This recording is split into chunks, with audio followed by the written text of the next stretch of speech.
Hello and welcome to Basic Academic Paragraph Structure, Take 455. This is my very first video lecture for this course, and it is absolutely 100% the most important lecture that I am going to give you. And the skill and the format that I am about to go over is 100% the most important thing that I need you to take away from this course. If you can master this skill, and do not worry if you're not very good at it at first, but if you can master this skill, I have no doubt in my mind that you will pass this course with an A, and you will probably pass every single English course you ever take also with an A. It is that important, and it is why that we are going to spend pretty much all year trying to master this. I'm going to go over the basics today, and you're going to start practicing pretty much right away with these basics, but it should take you a pretty long time to master it, and you might never master it, and I might never master it either. So why is this so important? Humans are all more or less intelligent creatures, but they need to master one skill to effectively show the world that: telepathy. Stephen King, renowned modern-day horror author, writes, "Writing is telepathy." Everyone has thoughts swirling around their head. Some are mundane, some are profound, some are not fit for others. To effectively communicate those ideas, people need to organize them. People need to make an argument, they need to show proof, and they need to make it all make sense. And once someone does that, someone else will come along and read their thoughts. Telepathy is the act of reading someone else's thoughts, and through writing, this may occur. That is pretty much all English is about. That is all this course is about. And I don't know anything else more important for your daily lives than how to effectively communicate with other people. We're going to focus on writing, but I think that if you can organize this structured format, it'll help you become a better speaker as well, and to help you become a better communicator. And ultimately, that's all English is about, and that's all this course is about: how to more effectively communicate and get your ideas across. So, the actual structure. It consists of 4 parts. You have your claim sentence, evidence sentence, your analysis or reasoning sentences, and a transitional sentence that wraps it all up. Your claim sentence. Your claim sentence is going to tell the reader what this specific paragraph will prove. It is only one sentence. It should never be 2 or 3 or 4 or 500. One sentence. It needs to be one singular idea. If you have a second idea, if you have a third idea, you should. I hope you do. Those all belong in their own sentence or their own paragraphs. They all need their own claims. They all need to follow this structure as well. And it is also going to answer the question that is implied by the thesis. The thesis is also super important to writing, but we're going to get to that later. For now, let's concentrate on the specific paragraph structure level, and we'll add the thesis later. Ultimately, your claim is an argument. What are you trying to argue? What are you trying to prove? What are you trying to make other people believe to be a fact? So in this course, and for me, as far as I'm concerned, everything that you could possibly say, everything that you can possibly write is an argument. It doesn't matter how simple it is. You could say 2 + 2 = 4, and you could still be arguing with somebody. And here are some very silly examples. The sky is blue. No, it's not blue. It's cyan. It's a nice native little green color. The grass is green. Well, over there on I can't think of a street name all of a sudden. Over there on Windmill and Green Valley Parkway, yeah, it's very green. But over there on some other not so good place area, it's not as green. Up is up. Well, no, up is not up. Up is just some social construct that the man is trying to use to keep us down. Those evil gravitists, they just want to lie to you and tell you up is up, but it's not up. Sometimes up is down. Everything you say, everything you write, it is an argument. And if you, well, never mind. So if we look back at my why paragraph and why this is important and how writing is telepathy, the very first sentence, and it is one single sentence, even though it is a compound sentence, is one sentence, is the claim sentence. Humans are all more or less intelligent creatures, but they need to master one skill to effectively show the world that: telepathy. Your second part of your academic paragraph structure is the evidence. And here is an example. Christopher Hitchens, acclaimed essayist and world-class arguer, puts forth what has been called Hitchens' razor. What can be asserted without evidence can also be dismissed without evidence. So if you have a claim, if you're trying to argue something, you need to go to somebody else and use their expertise, use their authority to back you up. Let's be honest, you're a 9th grader. Some of you might be 10th graders, but for the most part, you're a student at SE Tech. You're pretty young. No one cares what you think. I'm an English teacher. No one really cares what I think either. They care a little bit more about what I think because I'm a little bit older, but not much. Everything you say, you need to back up with evidence. And if you back it up with evidence, it's no longer just your opinion. It's no longer just what you're trying to say. It is what this expert says, and it's what this expert agrees with you on. For this class, I'm going to give you a lot of articles. We're not going to do any literature for the most part, unless some miracle happens and we all go back into a physical classroom. But in those articles, you will find evidence that you need to use to prove everything that you try to say and everything that you try to argue in this course. So here's some few simple guidelines for how to effectively use your evidence. So the evidence sentence and your evidence itself might have multiple sentences, but for our purposes, we're going to consider all of that part of the evidence sentence. But this sentence needs a signal phrase. You need to introduce what is being said, and often in most academic writing, well, in all academic writing, it's going to go before the actual evidence. For newspaper articles, for other types of writing, you can move it around a little bit, but for our purposes, for academic paragraph structures, which is what we are going to concentrate, it needs to be before the actual piece of evidence. After the signal phrase, you could have the quote or the citation from some source of authority, someone that people trust, someone that some people believe, someone whose opinion that other people actually care about, because they don't care about ours. And if it is literature, if it is a book and there is a page number, you need to put the page number in parentheses after the actual quote. You need to do that every time a page number is provided in the evidence that you are finding. So for our little formula, you're going to have the author's full name. You're going to add why they are a credible source, or maybe a little description of who they are. And then you need some kind of verb that says how they're saying whatever it is that they're saying. And then you need the actual direct quote, and that will be your signal phrase, and that'll be your signal phrase formula.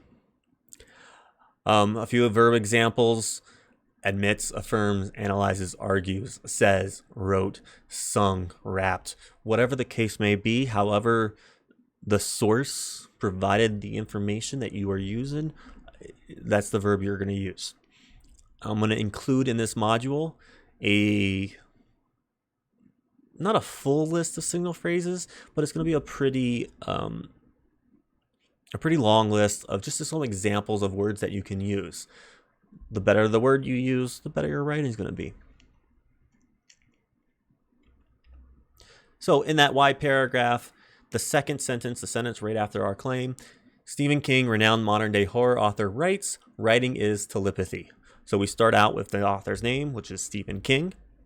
And then in parentheses, we're going to say a little bit about this author and why we should care about what he says. He's a renowned modern-day horror author.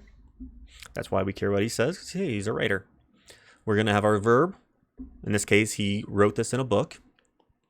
So writes. And then the actual quote, "Writing is telepathy." In this quote, you might notice that I have the little 3 dots in between writing is and then telepathy. And you're going to do that anytime you cut out parts of the quote to make it shorter and to fit your purposes.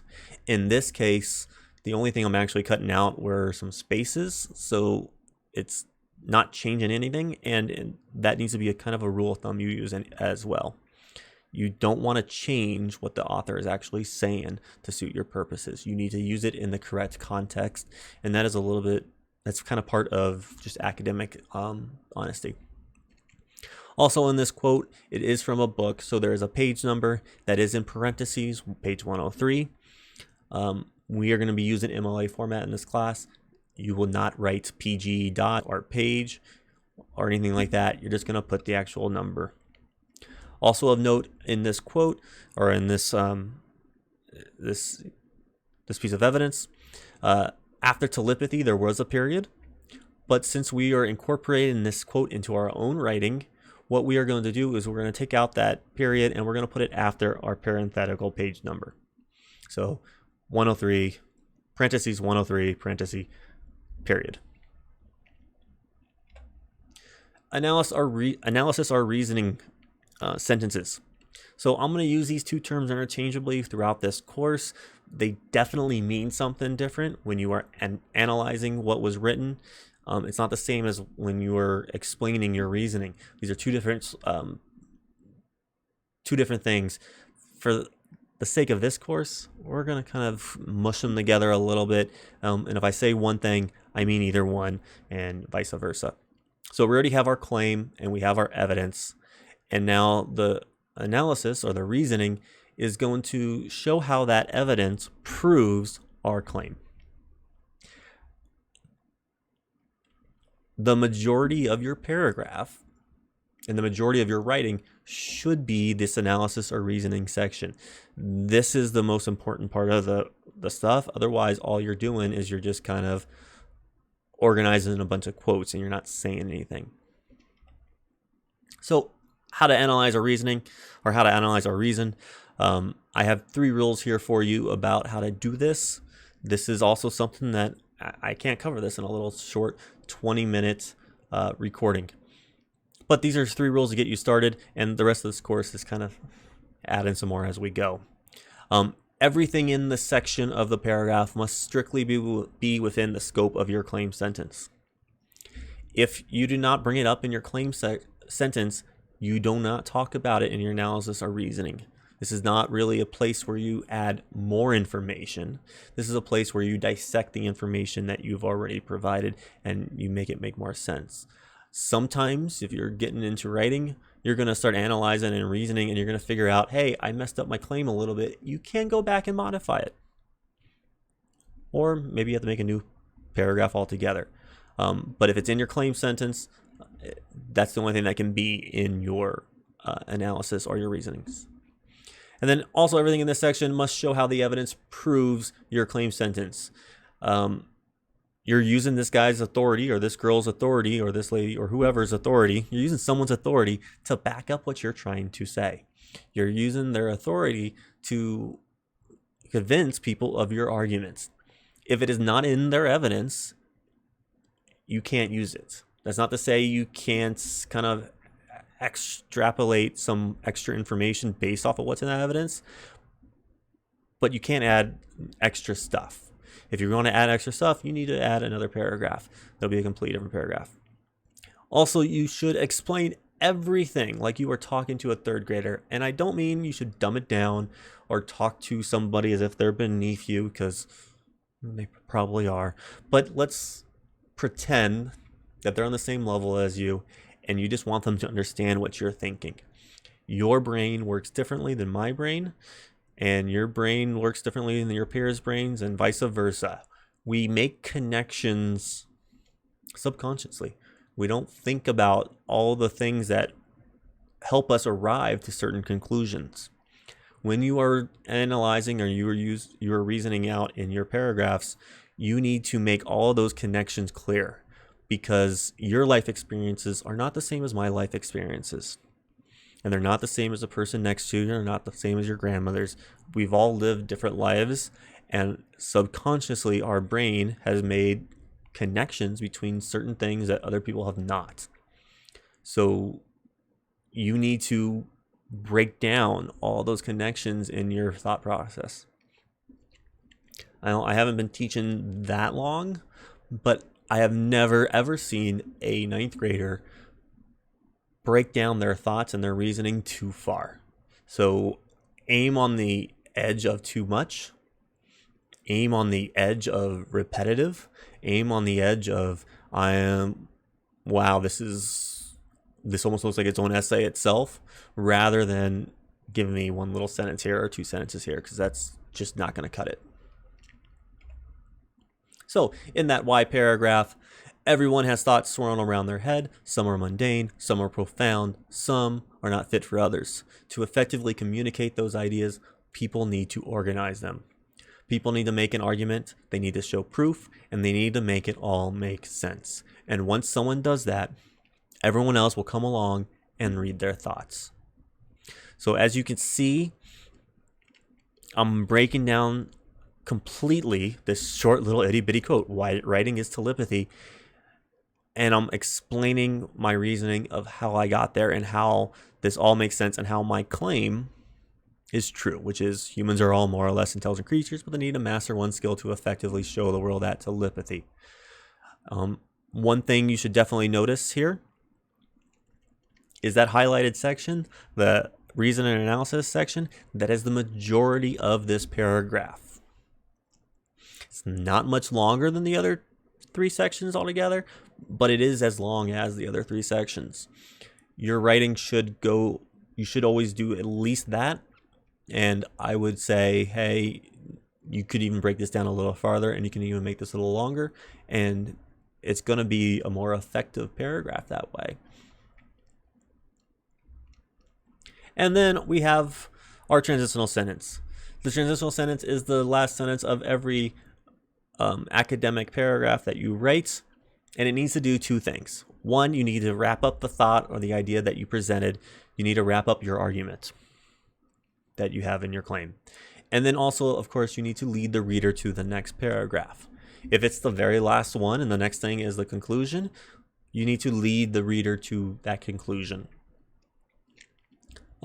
I have one little extra rule for this, and I really want you to think about this and really incorporate it into everything you do. Do not use the phrase "in conclusion." It is cliche, it is old, it is trite, and most of all, it is boring. Please do not be boring. The last thing I want to do with 215 students is read 215 boring essays. So try to avoid things like "in conclusion." Don't be boring. Please don't be boring. So, in conclusion, 4 parts to the main body paragraph. You have your claim, you have your evidence, you have your analysis or reasoning, and of course you have a transitional sentence. All of your academic paragraphs will have these 4 elements. And out of those 4 elements, only your analysis or your reasoning is the part that has multiple sentences. And it needs to have multiple sentences.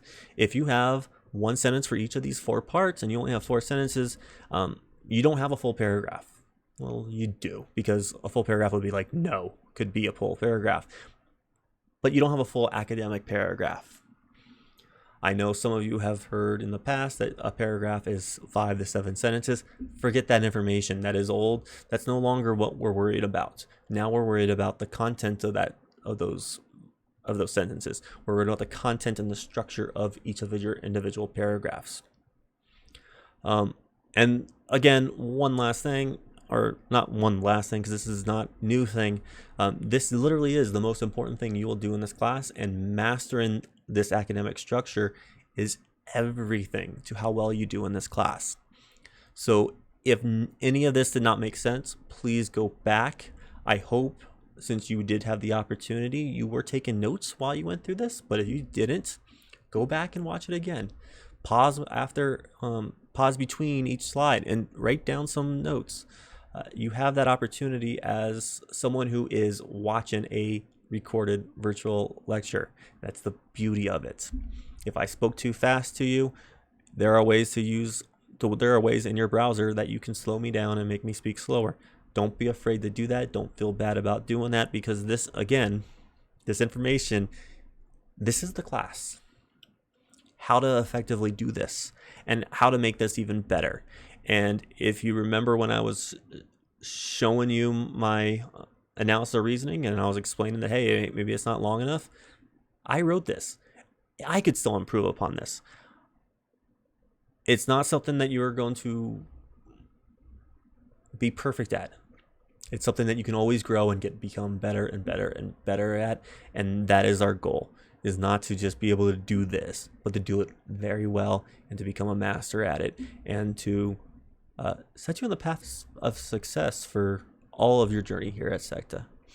So hope you enjoyed this. If you have any questions, again, go through it again, pause where you need to.